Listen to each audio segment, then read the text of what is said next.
जय हिंद दोस्तों, मैं राहुल सर। आज हम आपको 2022 जो कि क्लास 10th के मैथ का पेपर सेट 822 AY का क्वेश्चन नंबर 6 को सॉल्व करवाएंगे। क्वेश्चन नंबर 6 में 4 क्वेश्चन दिया गया है और ये चारों क्वेश्चन 4 चैप्टर से है। आपके जो किताब का 4 चैप्टर, जैसा कि पहला क्वेश्चन दिया गया है द्विघात समीकरण से का वाला, उसके बाद खा वाला जो क्वेश्चन दिया गया है हाइट एंड डिस्टेंस से दिया गया है, ऊंचाई दूरी से, और तीसरा वाला दिया गया है क्षेत्रफल वाले चैप्टर से आपका आयतन वाले से, और उसके बाद लास्ट वाला दिया है सांख्यिकी वाले से। तो हम पहले क्वेश्चन को सबसे पहले सॉल्व करवाते हैं। 6 का वाला, के का धनात्मक मान ज्ञात कीजिए, जिसके लिए द्विघात समीकरण दिया गया ये और ये। अच्छा, द्विघात समीकरण 2 मूल होगा, इसका दोनों मूल कह रहा है वास्तविक होंगे। के का ऐसा कौन सा मान है जिसके लिए दोनों द्विघात समीकरणों के दोनों मूल आपके कैसे हो, वास्तविक हो। देखिए, वास्तविक मूल होने की कंडीशन आपको बताया गया था कि द्विघात समीकरण का अगर कोई मूल वास्तविक होता है तो उसके लिए डिस्क्रिमिनेंट जो बोलते हैं विविधकर डी इक्वल होता है b² - 4ac। इसका जो वैल्यू आपका होना चाहिए ये ग्रेटर देन 0 होना चाहिए या तो इक्वल 0 होना चाहिए। अब देखिए, बस इसी फार्मूले से, इसी मेथड से ये लग जाएगा। तो सबसे पहले आपको सॉल्व करते टाइम लिखना पड़ेगा द्विघात समीकरण जिसको आप सॉल्व करना चाहते हैं।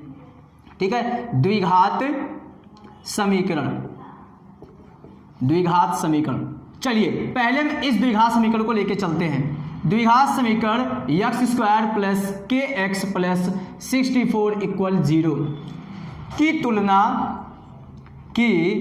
तुलना किसे करने पर, ax² + bx + c = 0 से करने पर ये आपको लिखना पड़ेगा एग्जाम में। ठीक है, क्योंकि ये क्वेश्चन आपका 4 नंबर का है। क्या आप चाहते हैं बस एक लाइन में 4 नंबर लेने के लिए? 4 नंबर ऐसे नहीं मिलेगा जब तक आप पूरा अच्छे से नहीं लिखेंगे। x² का गुणांक यहाँ पे 1 है, इसलिए a का वैल्यू आपका हो गया, a का वैल्यू 1 हो गया। और देखिए b का वैल्यू आपका हो गया k, और c का वैल्यू आपका हो गया यहाँ पे 64। ठीक है, वास्तविक मूल के लिए अब यहाँ पे लिखेंगे वास्तविक मूल के लिए, क्योंकि क्वेश्चन में कहा गया दोनों मूल कैसे होने चाहिए, वास्तविक होने चाहिए। तो वास्तविक मूल के लिए बताइए, वास्तविक मूल के लिए डिस्क्रिमिनेंट जो d होता है वो ग्रेटर देन या r = 0 होना चाहिए। वास्तविक मूल के लिए डिस्क्रिमिनेंट d = या ग्रेटर देन r = 0। इसका मतलब d बराबर क्या होता है, b² - 4ac, और इसका वैल्यू जो आपका होगा ग्रेटर देन r = 0। अब सबका वैल्यू भर दीजिए। यहाँ से b का वैल्यू है k, इसलिए यहाँ पे k² माइनस ये 4, a का वैल्यू है 1, और उसके बाद ये c का वैल्यू है 64, और ये ग्रेटर देन r = 0। इसका जब स्क्वायर करेंगे k² का तो k² आएगा। 64 में 1 से गुणा करेंगे 64 आएगा, फिर 4 से गुणा करेंगे तो ये आपका हो जाएगा 256, और ये ग्रेटर देन r = 0। इसको उधर भेजेंगे तो k² ग्रेटर देन r = 256, और जब यहाँ से स्क्वायर हटाएंगे तो इधर हो जाएगा स्क्वायर रूट, ये हो गया ये। फिर इसके बाद k is greater than r = इसका जो वैल्यू मिलेगा ±16, क्योंकि ये 16 का क्या है, 16 का क्या है, वर्ग है, इसलिए 256 का वर्गमूल ±16 हो गया। इसका मतलब k का जो मान होगा वो 16 के बराबर या -16 के बराबर या उससे बड़ा होगा। ठीक है, अब इसके सेकंड क्वेश्चन को जो यहाँ पे द्विघात समीकरण ये वाला दिया गया है उसमें भी आपको k का मान बताना है। अब हम यहाँ पे केवल इसको थोड़ा सा चेंज कर देते हैं, आप इसका स्क्रीनशॉट ले लीजिएगा। चलिए द्विघात समीकरण दूसरा लिखते हैं, x² - 8x, यहाँ पे क्या है दूसरा वाला -8x, फिर उसके बाद प्लस यहाँ पे क्या दिया गया है, k दिया गया है। ठीक है, = 0 ये लिखना पड़ेगा कि तुलना ax² + bx + c = 0 से करने पर। जब इससे आप तुलना करेंगे तो आपको मिलेगा a का वैल्यू जो यहाँ पे है, a का वैल्यू इसमें भी आपको 1 मिलेगा।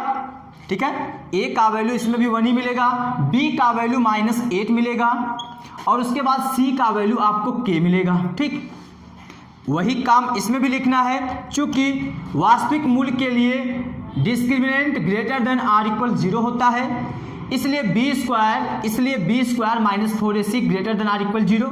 अब यहाँ पे आपको मान भरना है। बताइए b का वैल्यू क्या है, -8 का स्क्वायर माइनस 4, a का वैल्यू 1 है और c का वैल्यू k है। जब इसका गुणा करेंगे तो इधर आपका मिलेगा, इधर आपका ये हो जाएगा 64 और ये -4k और ये ग्रेटर देन आर इक्वल 0। ठीक है, इसको उधर लेके जाएंगे तो 64 ग्रेटर देन आर इक्वल, ये हो गया 4k, ये नीचे आ जाएगा तो 64/4 greater than or equal k के, ये कट जाएगा, कितना आ जाएगा यहाँ पे 16 greater than or equal k। अब इसको थोड़ा सा आप चेंज करेंगे तो इसका मतलब k का वैल्यू हो जाएगा less than or equal 16k। तो ये आपका हो गया k का वैल्यू। अब हम इसी के ख वाले क्वेश्चन को सॉल्व करवाते हैं। ये क्वेश्चन देखिए ऊंचाई दूरी वाले चैप्टर से है।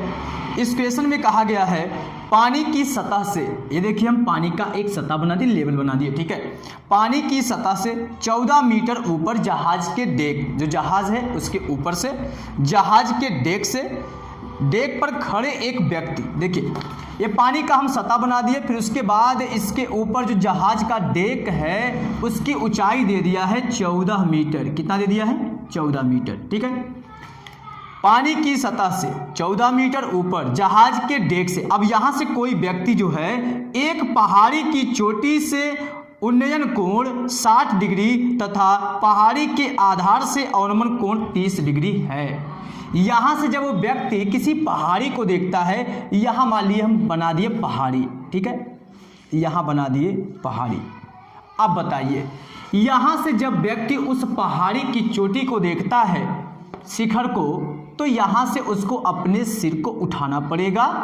ठीक है, और जब सिर को उठाएगा तो इसका मतलब यहां से उसके आंख के द्वारा जो बनेगा कोण वो बनेगा उन्नयन कोण। क्या बनेगा, उन्नयन कोण। उन्नयन कोण दे दिया है 60 डिग्री है। फिर उसके बाद जब यहां से व्यक्ति पहाड़ी, ये जो जहाज है, जहाज के डेक पर जब व्यक्ति जो खड़ा है वो यहां से जब इस पहाड़ की चोटी को ना देख के अब जब आधार को देखता है तो अवनमन कोण, क्योंकि नीचे झुकाना पड़ेगा ना उसके अपने सर को, जब अपने सिर को नीचे झुकाएगा तो यहां से जो कोण बनता है अब ये 30 डिग्री का बनता है, क्योंकि नीचे हम जब अपनी आंख को नीचे करते हैं तब अवनमन कोण बनता है, और जब अपनी दृष्टि रेखा को ऊपर करते हैं तो उन्नयन कोण बनता है। व्यक्ति यहां से पहाड़ी के शिखर को देखा तो अपनी आंखों को उठा के देखा तो उन्नयन कोण 60 डिग्री हो गया, और जब यहां से पहाड़ी के आधार को देखा, जब आंखों को झुका के देखा 30 डिग्री बना। तो बताइए जब वहां पे 30 तो यहाँ पे ये 30। ठीक है, दो समांतर रेखाओं को तिर्यक रेखा कट करती है तो ये दोनों कोण बराबर होते हैं। अच्छा, जितना ये होगा उतना ये होगा। आपको बताना क्या है, पहाड़ी की ऊंचाई बताना है। देखिए मान लिए माना पहाड़ी की ऊंचाई h मीटर है, तो ये कितना है, इसे मान लिए h मीटर। उसके बाद तथा जहाज से, ये जहाज है, जहाज से पहाड़ी तक की दूरी मान लिए x मीटर, मान लेते हैं यहां से यहां तक है x मीटर। ठीक है, अब देखिए हम क्वेश्चन कैसे सॉल्व करेंगे। यहाँ पे आप कोई नामकरण भी कर सकते हैं, A B C D और ये E मान लेते हैं। ठीक है, इसमें देखिए दो त्रिभुज बन रहा है, एक त्रिभुज आपका ये छोटा वाला बन रहा है और एक त्रिभुज आपका ये वाला बन रहा है। दो समकोण त्रिभुज से मतलब होता है, यहाँ पे देखिए समकोण त्रिभुज बन रहा है, एक यहाँ से समकोण त्रिभुज बन रहा है ये वाला। ठीक है, चाहे पहले आप छोटे त्रिभुज में चलिए चाहे बड़े वाले में, वैसे सबसे पहले छोटा काम करते छोटा वाले में चलेंगे। लिखेंगे त्रिभुज ABC में, या तो आप ये भी कह सकते हैं समकोण त्रिभुज। क्या लिखेंगे, समकोण त्रिभुज ABC में। ये तो पूरा रहेगा ही, ऊंचाई मान लिया आप h और यहां से यहां तक की दूरी x मीटर हो गया। त्रिभुज इसमें चले तो बताइए लंब पता हो आधार पता हो तो लगाएंगे tan थीटा, लिखेंगे tan 30 डिग्री बराबर हो जाएगा लंब बटा आधार। ठीक है, tan 30 अंश का मान होता है 1/3 और इसका लंब का मान दिया है 14 और आधार का मान दिया है x को इधर भेजेंगे कि हो जाएगा 14/3। कैडी में 3 क्वेश्चन में दे दी, इसमें दे दिया है, इसका मान ही दे दिया है, जबकि कैडी में 3 का मान 1.732 होता है और क्वेश्चन में दे भी दिया है। तो यहाँ पे आप कैडी में 3 का मान रख के गुणा कर दीजिए। 1.732, ठीक है। इसका आप गुणा करेंगे तो आपको x का कोई वैल्यू मिलेगा यहाँ पे। अब हम इसको गुणा करके लिख देते हैं। x का वैल्यू आपका आ जाएगा 24.248 मीटर। अब उसके बाद चलते हैं बड़े वाले त्रिभुज में। अच्छा ये बताइए, ये अगर 14 है तो ये भी 14 होगा, ये वाला भी आपका 14 होगा। अच्छा यहाँ तक जो बचेगा ये वाली आपकी हाइट हो जाएगी h माइनस 14 करना पड़ेगा, ठीक है। अब यहाँ पे लिखते हैं समकोण त्रिभुज ADE में, ठीक है। इस त्रिभुज में जब आप चलेंगे तो आपको कोण मिलेगा 60 डिग्री यहाँ पे। तो यहाँ पे आप लिखेंगे 60 डिग्री इक्वल tan थीटा बराबर लंब पता है h माइनस 14 है, आधार यही है जो ये है क्योंकि दोनों समांतर है, ठीक है। तो ये हो गया आपका h माइनस 14 और बटा x। tan 60 अंश का मान होता है कैड़ी में 3, ठीक है। तो यहाँ पे क्या लिखेंगे, कैड़ी में 3, और ये इक्वल हो जाएगा h minus 14 by x। x का वैल्यू आपका निकल चुका है, या तो आप कैड़ी में भी लिख सकते हैं जो कैड़ी वाला मान था। तो यहाँ पे आपका हो जाएगा कैड़ी में 3 और इक्वल h माइनस 14, और ये बाई x का वैल्यू आपका ये था, पहले तो यही था, आप वो रख दीजिए, इसलिए हम ये रख रहे हैं क्योंकि कैड़ी में 3 का फिर गुणा कर देंगे, ठीक है। जब इसका तिर्यक गुणा करेंगे तो यहाँ पे देखिए जगह नहीं है, हम कहाँ सॉल्व करें इसे, चलिए यहाँ पे लिख देते हैं, ठीक है।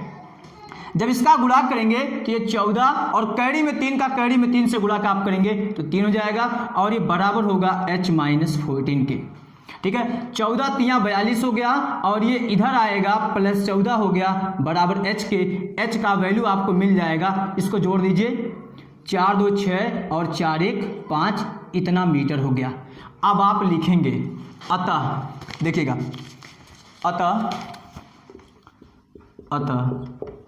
पहाड़ी की ऊंचाई कितना होगा, 56 मीटर, तथा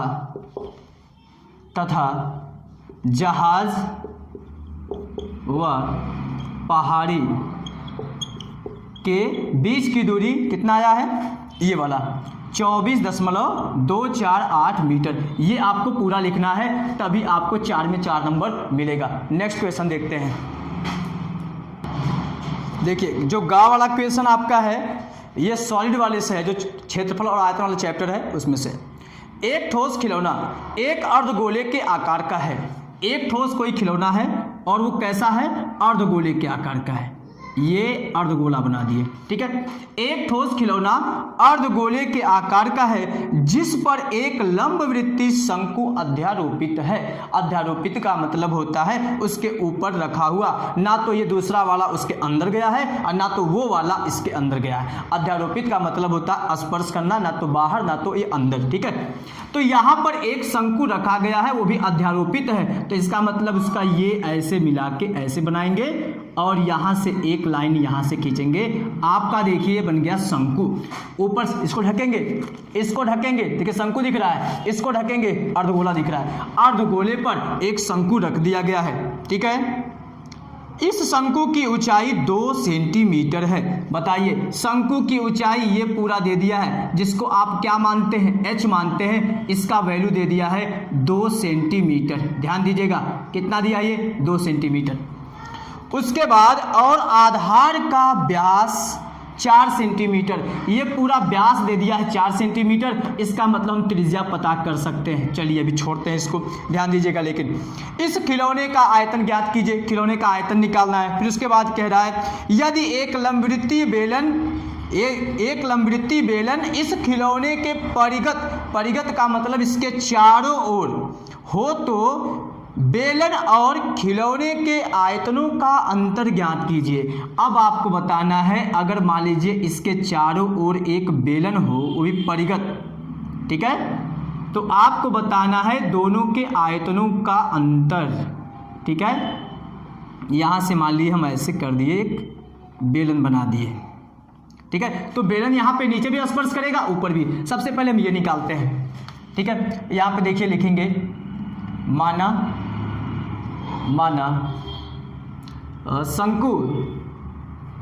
शंकु की ऊंचाई स्मॉल h इक्वल कितना दिया है 2 सेंटीमीटर, ठीक है, तथा शंकु व अर्धगोले की त्रिज्या स्मॉल r सेंटीमीटर है, ठीक है। दोनों की त्रिज्याएं क्या है वही होंगी क्योंकि एक दूसरे के ऊपर अध्यारोपित है, दोनों की त्रिज्या बराबर होगी, ठीक है। अच्छा, बेलन भी, जो बेलन ये जिस बेलन पर स्पर्श कर रहा है उसकी भी त्रिज्या वही होगी जो इसका होगा। अब चलिए हम आयतन निकालते हैं। अतः खिलौने का आयतन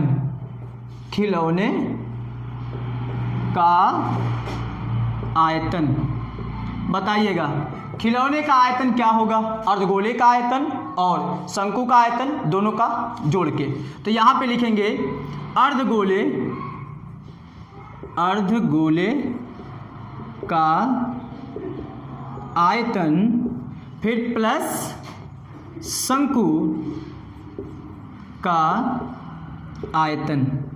बताइएगा अर्धगोले का आयतन, देखिए गोले का आयतन होता है 4/3 पाई आर क्यूब, लेकिन अर्धगोले का होता है 2/3 पाई आर क्यूब।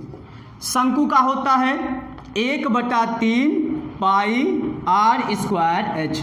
शंकु की ऊंचाई क्या माने हैं आप, h माने हैं, ठीक है। अब यहां से आपको सॉल्व कर देना, बस आपका ये वैल्यू निकल जाएगा 2/3 और ये पाई का वैल्यू आप यहाँ पे रख दीजिए। त्रिज्या देख लीजिए कितना दिया है, त्रिज्या 2 दिया गया है। एक काम कीजिए, पाई का वैल्यू ऐसे भी छोड़ देते हैं। आर का वैल्यू आपका है, क्योंकि व्यास 4 था, त्रिज्या आपकी 2 हो जाएगी, तो यहाँ पे हो जाएगा आपका 2 का क्यूब। फिर उसके बाद 1/3 ये पाई। आर का वैल्यू बेलन का भी, देखिए शंकु का भी वही है, अर्धगोले का भी वही है, बेलन का भी वही है, ठीक है। तो यहाँ पे हो गया 2 का स्क्वायर और ये ऊंचाई कितना दिया है शंकु का 2 दिया है। ये हो गया 2/3 पाई और इसका वैल्यू हो गया 8 प्लस ये 1/3 पाई इंटू ये 2 2 जा 4 4 2 जा 8, इसका मल्टीप्लाई करेंगे 8/3 हो जाएगा, ये 8 2 जा 16। देखिए हम यहाँ पे लिखते हैं 16 पाई/3 प्लस ये हो गया 8 पाई/3। एलसीएम लेंगे, यहाँ पे 3 ही आएगा और ये 8 6 14 हो गया 24 पाई/3। ये कट जाएगा 3 8 24, 8 पाई हो गया। और ये क्या आप निकाले हैं, आयतन निकाले हैं, इसलिए यहाँ पे लिखेंगे सेंटीमीटर क्यूब, ठीक है। आयतन मिल गया। अब बोला है इसका आयतन और जो बेलन ये बन रहा है, जो स्पर्श कर रहा है इसको, दोनों के आयतनों का अंतर क्या है। अब हम निकालते हैं बेलन का आयतन। बेलन का आयतन, बेलन का आयतन का फार्मूला होता है पाई आर स्क्वायर एच। पाई, बेलन की त्रिज्या क्या है, बेलन की त्रिज्या वही है जो शंकु का है, जो अर्धगोले का है, क्योंकि उसके परिता है, उसके परिता का मतलब चारों तरफ स्पर्श कर रहा है ना, तो उसकी त्रिज्या आपकी 2 ही होगी, 2 का स्क्वायर। और ऊंचाई क्या दिया है, उसकी ऊंचाई तो कितना होगा, किसकी ऊंचाई, ये बेलन का। बताइए यहाँ से यहाँ तक 2 है, ठीक, यहाँ से यहाँ तक 2 है, इसकी भी त्रिज्या 2 है और ये भी आपका 2 है, तो ये पूरी हाइट आपका हो जाएगा 4 सेंटीमीटर, ठीक है। ये आपको बड़ा छोटा फिगर दिख रहा होगा बट यहाँ पे 4 रहेगा। ये आपका हो गया पाई और ये 2 का स्क्वायर हो गया आपका 4 और ये 2 का, ये 4 4 चौक के 16 पाई हो गया। 16 पाई में से 8 पाई कम कर दीजिए, मिल जाएगा आपका दोनों के आयतनों का अंतर। अब हम इसको रेस कर देते हैं, आप इसका स्क्रीनशॉट ले लीजिएगा, देखिएगा। अतः लिखेंगे, अतः दोनों के आयतनों का अंतर, अतः दोनों, या तो ऐसे लिखिए, बेलन का आयतन माइनस क्या लिखेंगे, एक जो पूरा सिस्टम बन रहा है खिलौना है ना, तो खिलौने का आयतन, खिलौने का आयतन। देखिए अगर धीरे धीरे सॉल्व करवाएंगे तो काफ़ी टाइम हो जाएगा और हमारे मोबाइल में उतनी कैपेसिटी नहीं है, क्योंकि उसमें 30 मिनट तक ज़्यादातर अपलोड हो सकता है, ठीक है, रिकॉर्ड उतना ही हो सकता है, इसीलिए हम यहाँ पे सॉल्व जल्दी करवा रहे हैं। बेलन का आयतन आपका देखिए मिल गया है 16 पाई और खिलौने का आयतन हो गया है 8 पाई और ये सब्सट्रैक्ट कर देंगे तो मिल जाएगा आपका 8 पाई सेंटीमीटर क्यूब। ठीक है, घटा दिए ना, दोनों के आयतनों का डिफरेंस भी इतना आया और इन दोनों का आयतन भी उतना है। इसका मतलब जो गैपिंग बचा, जो जगह बचा है, उसका भी आयतन उतना ही है जितना खिलौने का आयतन है। चलिए अब इसके बाद नेक्स्ट क्वेश्चन, ये हमारा लास्ट क्वेश्चन है। ये क्वेश्चन नंबर आपका घ है और ये क्वेश्चन आपका लास्ट है, क्वेश्चन नंबर 6 का दिया गया है। एक कक्षा के विद्यार्थियों द्वारा गणित में प्राप्तांक निम्नलिखित है। यहाँ पे देखिए प्राप्तांक दिया गया है और यहाँ पर विद्यार्थियों की संख्या, मतलब 0 से 10 के बीच में पाने वाले विद्यार्थियों की संख्या 2 है, 10 से 20 के बीच में पाने वाले 10 लोग हैं और 20 से 30 ऐसे सब दे दिया है। ठीक है, इस टाइप के क्वेश्चन में आपको बताना है, माध्यिका ज्ञात करना है। क्या निकालना है? माध्यिका। अच्छा, माध्यिका का फार्मूला पहले क्या होता है, पहले वो आप समझ लीजिए, तब आपको पता चलेगा क्या क्या जरूरत पड़ेगी। माध्यिका इक्वल होता है L plus n/2 minus CF और by F, CF by F into H। H क्या है? वर्गमाप होता है। L क्या है? निम्न सीमा होता है। इसमें से अब किसका रहेगा बताएंगे भी। F क्या होता है? फ्रीक्वेंसी, मतलब बारंबारता लेते हैं। और n/2 क्या होता है? CF क्या होता है? संचयी बारंबारता होता है। देखिए इस टाइप के क्वेश्चन में सबसे पहले आपको संचयी बारंबारता निकालना पड़ेगा। संचयी बारंबारता कैसे निकालते हैं, इसका आपको कॉपी करके यहाँ पे लिख देना है। पहले नंबर को कॉपी करके लिख देना है, मजदूरों की संख्या रहे, विद्यार्थियों की संख्या रहे, कुछ भी रहे, यहाँ पे कॉपी करके लिख देना है पहले नंबर को। ठीक, उसके बाद इसको इसमें जोड़ेंगे दूसरे वाले में, 2 को 10 में जोड़ेंगे तो 12 आएगा, उसको सीध में लिखेंगे, यहाँ पे 12 हो गया। फिर 12 को इसमें जोड़ेंगे, 12 को 12 में, यहाँ 12 पढ़ना है तीसरे वाले में, 12 को 12 में जोड़ेंगे 24 आ गया, यहाँ पे 24 लिखेंगे। अब तीसरे को चौथे से जोड़ेंगे। ठीक है, जब इसको इसके साथ जोड़ेंगे तो यहाँ पे हो जाएगा 39। फिर 39 को इसमें जोड़ेंगे तो ये हो जाएगा 9 3 12 और 3 1 4 1 5 हो गया। ठीक है, 52 हो गया। अब उसके बाद जब इसको इसके साथ जोड़ेंगे, इसको इसके साथ जोड़ेंगे तो यहाँ पे हो जाएगा आपका 60 और इसको इसके साथ जोड़ेंगे तो हो जाएगा 64। इसका मतलब ये है कुल विद्यार्थियों की संख्या 64 होगी। ठीक है, अच्छा संचयी बारंबारता में कौन सा वैल्यू लेंगे? देखिए L जो होता है, सबसे पहले आपको देखना है विद्यार्थियों की संख्या में कितने विद्यार्थी ऐसे जो ज़्यादा लोग हैं जिसका नंबर ज़्यादा है। जैसे 15 देखिए ज़्यादा है, विद्यार्थियों की संख्या 15 जो है ज़्यादा है, मतलब 30 और 40 के बीच में पाने वाले विद्यार्थियों की संख्या 15 लोग 30 और 40 के बीच में, इसलिए फ्रीक्वेंसी जो F आपका होगा ये हो जाएगा 15।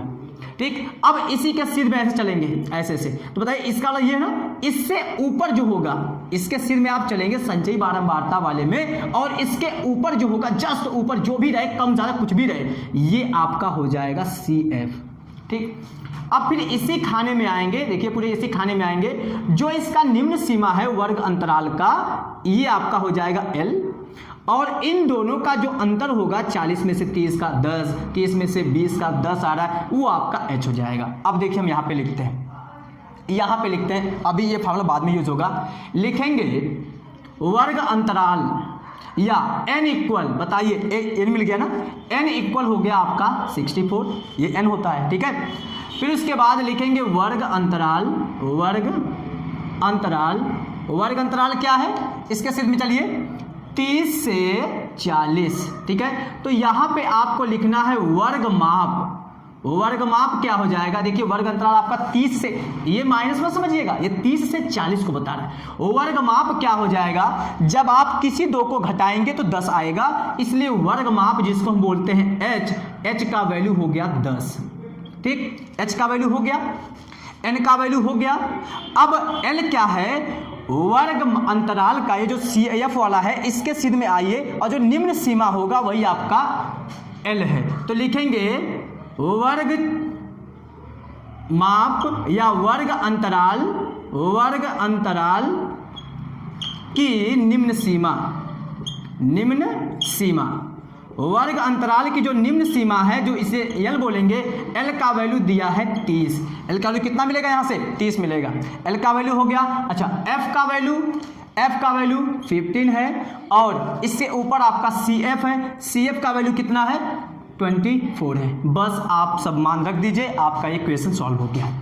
L का वैल्यू कितना है 30 प्लस, यहाँ पे आप रखेंगे 64 और बाई 2 माइनस सी एफ के जगह पे 24 और उसके बाद बाई एफ के जगह पे, यहाँ देखिए एफ है ना, थोड़ा इसको छोटा कर देते हैं, एफ का वैल्यू जो आपका है 15 है तो यहाँ पे 15 हो गया और इंटू एच का वैल्यू आपका है 10। बस इसे सॉल्व कर दीजिए, इसे आप काटेंगे 32 हो जाएगा।